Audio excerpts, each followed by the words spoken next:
پیارے نبی صلی اللہ علیہ وسلم جس سماج کے اندر آئے، جس قوم کے اندر آئے، جس شہر کے اندر اور جس قوم کے اندر پیدا ہوئے، جس سماج کے اندر پیارے نبی صلی اللہ علیہ وسلم تشریف لائے،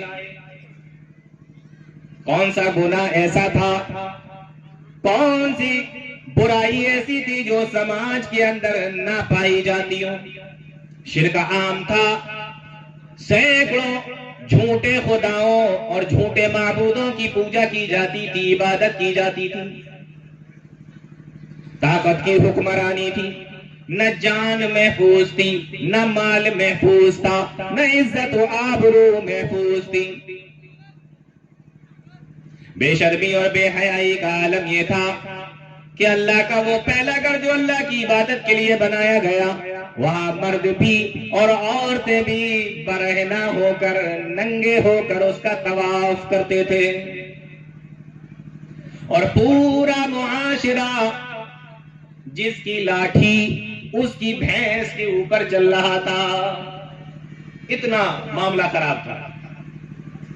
بظاہر دیکھنے میں ایسا معلوم ہوتا ہے کہ جب ایسا ماحول ہو تو اللہ تعالیٰ کی طرف سے پہلی وحی توحید کے بارے میں نازل ہونا چاہیے تھی، جس کے اندر توحید کو بیان کیا گیا ہو، جس کے اندر شرک کے تعلق سے بچایا اور ڈرایا گیا ہو، تاکہ لوگ شرک سے بچ جائیں، توحید کو ماننے والے بن جائیں۔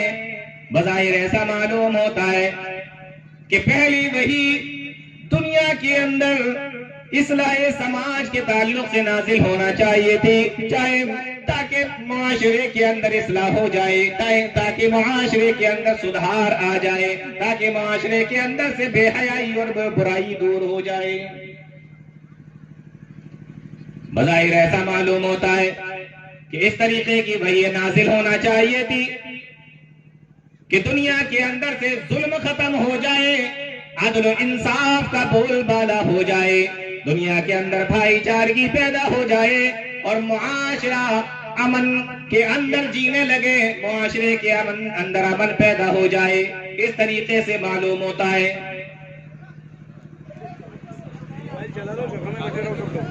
میرے بھائیوں، لیکن آپ دیکھیں اللہ تعالیٰ کا پہلا پیغام اس آخری امت کے نام نازل ہوتا ہے۔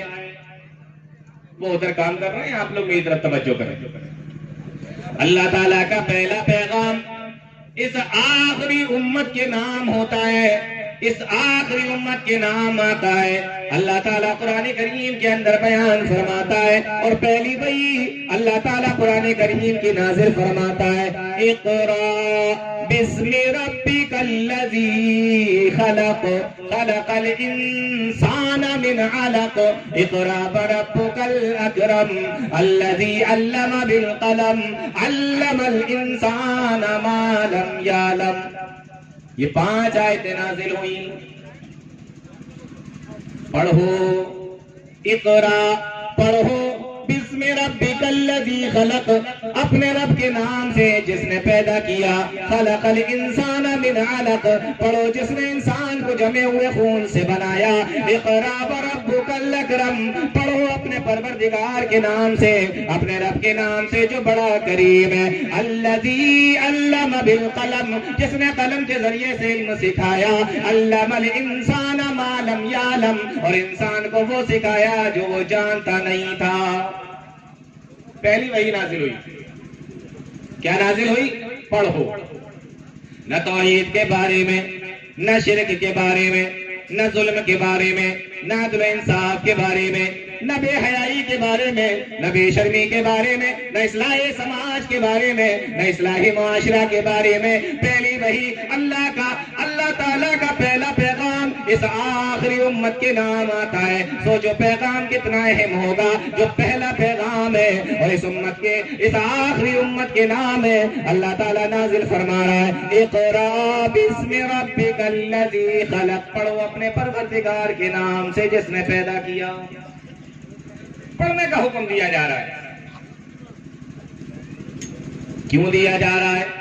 وہ اس لیے دیا جا رہا ہے کیا اگر پڑھو گے علم کی روشنی آئے گی تو جہالت کی تاریکیاں خود بخود ختم ہو جائیں گی، علم کی روشنی آ جائے گی تو شرک کا خاتمہ ہو جائے گا، علم کی روشنی آ جائے گی تو کفر کے باندھ ٹوٹ جائیں گے، علم کی روشنی آ جائے گی تو ہزاروں سال کا ظلم بھی ختم ہو جائے گا، اگر علم کی روشنی آ جائے گی عدل و انصاف کا بول بالا ہو جائے گا، اگر علم کی روشنی آ جائے گی تو سماج کے اندر سے بے حیائیاں بھی ختم ہو جائیں گی اور برائیاں بھی ختم ہو جائیں گی۔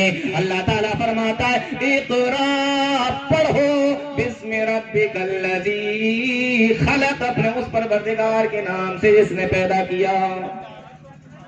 ایک ایک چیز کر کے نہیں بتایا جا رہا ہے کہ شرک کے بارے میں یہ آیت، کفر کے بارے میں یہ آیت، نہیں، ایک چیز بیان کر دی جو سب کا علاج ہے، ایک چیز بیان کی جا رہی ہے جو ساری برائیوں کا، ساری بے حیائیوں کا علاج ہے، کیا؟ پڑھو، علم حاصل کرو، علم آئے گا تو ساری چیزیں، ساری برائیاں اپنی آپ ختم ہو جائیں گی۔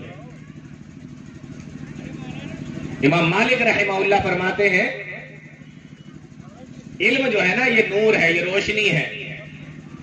کسی مکان کے اندر اگر اندھیرا پڑا ہوا ہو، چور ڈاکو اس کے اندر گھس جاتے ہیں، بہت سے لوگوں کو دیکھا گیا کہ اس کے اندر بیٹھ کر شراب بھی پیتے ہیں، جوا بھی کھیلتے ہیں، اس میں کا نشہ بھی کرتے ہیں، سانپ بچھو کیڑے مکوڑے اس میں اپنا جگہ بنا لیتے ہیں، لیکن اگر اسی مکان کے اندر سے اندھیرا ختم کر دیا جائے، ایک لائٹ جلا دی جائے، ایک روشنی جلا دی جائے، ایک بلب جلا دیا جائے تو جلدی سے کسی کے گھسنے کی اس کے اندر ہمت نہیں ہوتی ہے، سانپ بچھو بھی اس کے اندر اپنا ٹھکانہ نہیں بناتے، کیڑے مکوڑے بھی اس کے اندر جلدی سے نہیں آتے، اور اگر وہ اس کے اندر آ گئے ہو تو پھر وہاں سے نکل جاتے ہیں۔ کیوں؟ صرف ایک لائٹ جلانے کی وجہ سے، ایک بلب جلانے کی وجہ سے، وہاں پر روشنی کرنے کی وجہ سے۔ امام مالک فرماتے ہیں العلم نور، علم نور ہے، علم روشنی ہے، اس معاشرے کے اندر علم آ جاتا ہے، وہاں سے اس طریقے کے کیڑے مکوڑے نکل جاتے ہیں، وہاں سے یہ درندے نکل جاتے ہیں، وہاں سے زہریلے جانور بھی نکل جاتے ہیں، چور ڈاکوؤں کا وہاں پر حملہ بھی نہیں ہوتا ہے۔ اس لیے اللہ تعالیٰ نے اس معاشرے کی اصلاح کے لیے دنیا کے اندر سے کفر و شرک کو ختم کرنے کے لیے، دنیا کے اندر سے بے حیائی اور برائی کو مٹانے کے لیے ایک چیز بیان فرما دی، اقرا بسم ربک الذی خلق۔ او لوگو، اگر تمہیں اپنے سماج کے اندر سے شرک مٹانا ہو تو پڑھو، اگر تمہیں اپنے سماج کے اندر سے کفر مٹانا ہو تو پڑھو، اور اگر تمہیں اپنے سماج کے اندر سے بے حیائیاں اور برائیاں اور بے شرمیاں مٹانا ہو تو پڑھو، اقرا بسم ربک الذی خلق۔ او لوگو، پڑھو اپنے رب کے نام سے۔ ایک علاج بتایا، کتنی ساری بیماریاں ہیں، کتنی ساری بیماریوں کا صرف ایک علاج، کیا؟ پڑھائی، تعلیم، علم۔ قرآن کریم کی آیتیں دیکھیں، اقرا بسم ربک الذی خلق، پڑھو اپنے پروردگار کے نام سے جس نے تمہیں پیدا کیا۔ سورت کے شروع میں اللہ تعالیٰ نے علم کی فضیلت کو بیان فرمایا، اور سورت کے بیچ میں اللہ تعالیٰ نے مال کی مذمت بیان فرمائی۔ علماء نے لکھا ہے انسان کو ایسی پڑھائی پڑھنا چاہیے، ایسی تعلیم حاصل کرنا چاہیے جو اس کو دنیا سے موڑ کر دین کی طرف لے جائے۔ اور سورت کو دیکھیں، اللہ تعالیٰ نے سورت کو شروع کیا، اقرا بسم ربک الذی خلق، پڑھو اپنے پروردگار کے نام سے۔ سورت ختم ہو رہی ہے، وَاسْجُدْ وَاقْتَرِبْ، سجدہ کر قریب ہو جا۔ علماء نے لکھا ہے، مفسرین نے لکھا ہے کہ انسان کو ایسی تعلیم حاصل کرنا چاہیے جو انسان کو اللہ تعالیٰ سے قریب کر دے، کچھ بھی نہیں کہ جو چاہ رہے ہیں وہ پڑھ رہے ہیں۔ اقرا بسم ربک الذی خلق، پڑھو اپنے پروردگار کے نام سے، پڑھو اپنے رب کے نام سے جس نے پیدا کیا۔ اور ایک بڑی عجیب بات ہے مفسرین نے لکھی ہے کہ یہاں پہلی آیت کے اندر ہی پیدا کرنے کی بات کی گئی ہے کہ جس نے پیدا کیا، اس میں اشارہ ہے کہ آگے چل کے تمہیں علم طب بھی حاصل کرنا پڑے گا، ڈاکٹری بھی پڑھنا پڑے گی۔ اس میں ایک مہین سا اشارہ ہے، خلق کہہ کر یہ بتایا گیا کہ علم طب بھی تمہیں حاصل کرنا چاہیے۔ اقرا بسم ربک الذی خلق خلق الانسان من علق، جس نے انسان کو جمے ہوئے خون سے بنایا. مفسرین نے لکھا ہے کہ جو اللہ تعالیٰ، جو رب انسان کو جمے ہوئے خون سے بنا سکتا ہے، کیا وہ اللہ تعالیٰ بے پڑھے لکھے لوگوں کو پڑھنے والا نہیں بنا سکتا؟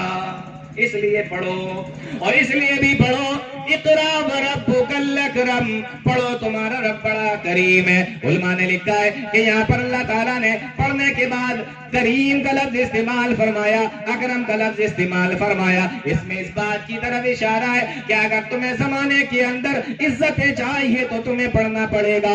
اگر تمہیں آخرت میں عزتیں چاہیے تو پڑھنا پڑے گا. اگر تمہیں دنیا والوں کی نظر میں عزتیں چاہیے تو تمہیں پڑھنا پڑے گا. اگر تم اللہ تعالیٰ کی نظر میں عزت والا ہونا چاہتے ہو تو تمہیں پڑھنا پڑے گا. اقرا وربک الاکرم.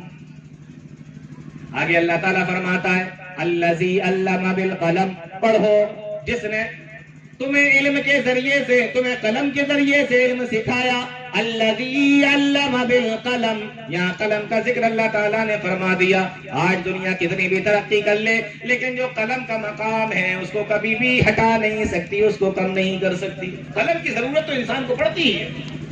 الذی علم بالقلم، جس نے قلم کے ذریعے سے لوگوں کو علم سکھایا. ہاں تم پڑھو گے لیکن کبھی کبھی پڑھا ہوا بھول بھی جاؤ گے، اس لیے قلم کا سہارا بھی لینا، لکھتے بھی رہنا. الذی علم بالقلم، جس نے تمہیں علم سکھایا قلم کے ذریعے. اور آگے فرمایا علم الانسان ما لم یعلم، اور انسان کو وہ سکھایا جو وہ جانتا نہیں تھا. علماء نے لکھا ہے کہ یہاں پر دینی علم کے ساتھ میں اور باقی دنیا کے جو اور بھی علم ہے جس کی انسان کو ضرورت پڑ سکتی تھی، اس بات کی طرف اس میں اشارہ موجود ہے. 5 آیتیں نازل فرمائی اللہ تعالیٰ نے. پہلی وحی نازل ہوتی ہے اور اتنی زبردست طریقے سے اللہ تعالیٰ صرف ایک ہی چیز بیان کر رہا ہے کہ علم حاصل کرو، پڑھو. کس معاشرے کے اندر، کس سماج کے اندر، جس معاشرے اور جس سماج کے اندر کا حال یہ تھا، جس معاشرے اور جس سماج کا حال یہ تھا کہ انسان اس معاشرے میں عرب کے اندر پڑھے لکھے نہیں تھے، بہت کم لوگ تھے. بعض مورخین نے لکھا ہے کہ مکہ کے اندر صرف 17 لوگ پڑھنا لکھنا جانتے تھے. ایسے ماحول میں، ایسے معاشرے میں پڑھنے کے لیے کہا جا رہا ہے. اور آپ نے دنیا کے اندر کوئی قوم ایسی دیکھی ہے جو لکھنا پڑھنا جانتی بھی نہ ہو، جاہل بھی ہو، اور لکھنے پڑھنے کو اپنے لیے باعث ذلت اور باعث عار سمجھتی ہے کہ پڑھائی لکھائی کریں گے، ہم پڑھائی لکھائی کریں گے. جو اپنے لیے پڑھنے لکھنے کو باعث عار سمجھتی ہو، ذلت سمجھتی ہو، یہ عرب کے لوگ تھے. ایک تو پڑھنا لکھنا جانتے نہیں تھے اور اپنے آپ کو پڑھنے لکھنے کے لیے تیار بھی نہیں کرتے تھے، اور اس کو اپنے لیے باعث عار اور ذلت بھی سمجھتے تھے کہ ہم پڑھیں گے. اپنے حافظے کے اوپر ان کو اتنا یقین تھا کہ پڑھنا لکھنا یہ سمجھتے تھے کہ اس میں میری انسلٹ ہے. میں پڑھوں، میں لکھوں، میں لکھ کے رکھوں تو میرے حافظے کا کیا بنا، میرے حافظے کا کیا ہوا پھر. تو اس کو اپنے لیے ذلت سمجھتے تھے. ایسے موقع پر، ایسی قوم کے اندر، ایسے سماج کے اندر اللہ تعالیٰ نے اپنے نبی کو بھیجا اور پہلی وحی کیا نازل فرمائی کہ پڑھو. علم کا یہ مقام ہے.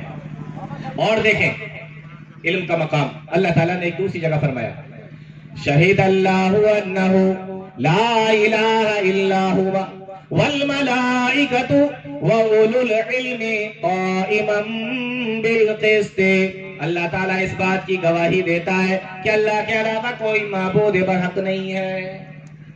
ہم لوگ بھی گواہی دیتے ہیں اس بات کی، اور لوگ بھی گواہی دیتے ہیں اس بات کی، لیکن یہاں پر خود اللہ تعالیٰ ہی اس بات کی گواہی دے رہا ہے. اللہ تعالیٰ اس بات کی گواہی دیتا ہے شہید اللہ انہ لا الہ، اللہ کے علاوہ کوئی معبود برحق نہیں ہے. اللہ تعالیٰ اس بات کی گواہی دیتا ہے. ہماری نالج کم ہے، ہمارا علم کم ہے، ہم نے بہت ساری دنیا نہیں دیکھی ہے، ہم نے بہت ساری چیزوں کو نہیں دیکھا ہے، لیکن اللہ تعالیٰ نے ان تمام کی تمام چیزوں کو بنایا، ستاروں کو بنایا، سیاروں کو بنایا، چاند و سورج کو بنایا، پورے کائنات کو بنایا، پورے برہمانڈ کو بنایا۔ اللہ تعالیٰ تمام چیزوں کے بارے میں جانتا ہے۔ ہو سکتا ہے کسی انسان کے دماغ میں یہ بات آ جائے کہ زمین کے اوپر تو کوئی دوسرا معبود نہیں ہے، لیکن ہو سکتا ہے کہیں کسی دوسرے سیارے پر کوئی دوسرا معبود موجود ہو۔ ایسا ہو سکتا ہے کہ کسی ستارے پر کوئی دوسرا معبود موجود ہو۔ اللہ تعالیٰ اس بات کی گواہی دیتا ہے، او لوگو تم نے دنیا نہیں دیکھی، تم نے ستارے اور سیارے نہیں دیکھے، تم نے پورا برہمانڈ نہیں دیکھا، میں نے بنایا ہے، میں جانتا ہوں۔ شہد اللہ انہ لا الہ الا ہوا، اللہ اس بات کی گواہی دیتا ہے کہ اللہ کے علاوہ کوئی معبود برحق نہیں ہے۔ اللہ نے تو دیکھا ہے، اللہ تعالیٰ کو تو معلوم ہے، اس لیے سب سے پہلے اللہ نے گواہی دی تھی کہ اسی زمین پر نہیں، کسی بھی جگہ پر کوئی دوسرا معبود نہیں ہے، معبود برحق صرف نہیں ہے۔ اور ساتھ میں کیا فرمایا؟ والملائکۃ، اور اللہ کے فرشتے بھی اس بات کی گواہی دیتے ہیں کہ اللہ کے علاوہ کوئی معبود برحق نہیں ہے۔ انسان جہاں تک نہیں پہنچ سکتا، فرشتے وہاں پہنچتے ہیں۔ انسان آسمان میں نہیں جا سکتا، فرشتے جاتے ہیں۔ تو جہاں انسان نہیں پہنچ سکتا وہاں تک فرشتے پہنچتے ہیں۔ فرشتوں کا علم انسانوں کے علم سے زیادہ ہے، تو فرشتوں کو شامل کیا کہ یہ فرشتے بھی اس بات کی گواہی دیتے ہیں کہ اللہ کے علاوہ کوئی معبود برحق نہیں۔